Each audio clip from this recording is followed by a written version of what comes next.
This is a look ahead to Wednesday's key events. Both the European Central Bank and Bank of England begin their two-day policy meetings, with no change expected from either on Thursday. And what to do with the 66,000 US troops in Afghanistan. President Hamid Karzai travels to Washington for perhaps his most critical meeting yet with Barack Obama. So, Europe's two big central banks meet tomorrow, with both expected to hold off on any big decisions.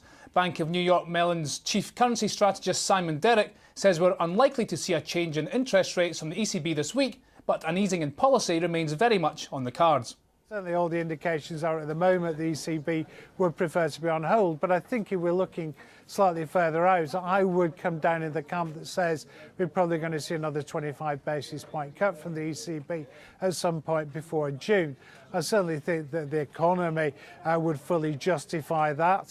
Certainly only have to look at what's happening with regard to unemployment or what's happening in the marginal Eurozone nations to see that there is still a need for an easier monetary policy. On the data front, investors will be looking out for German industrial orders for November.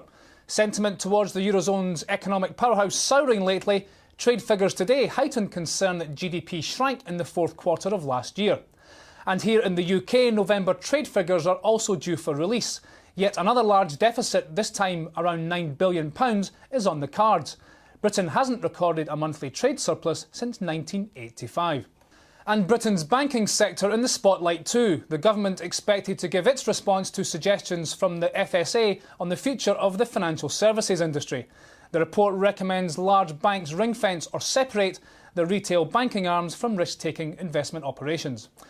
Afghan President Hamid Karzai begins his trip to Washington to meet US President Barack Obama.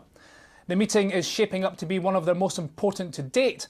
On the agenda, how rapidly to remove most of the 66,000 US troops left in Afghanistan, and how large a force to leave behind after 2014.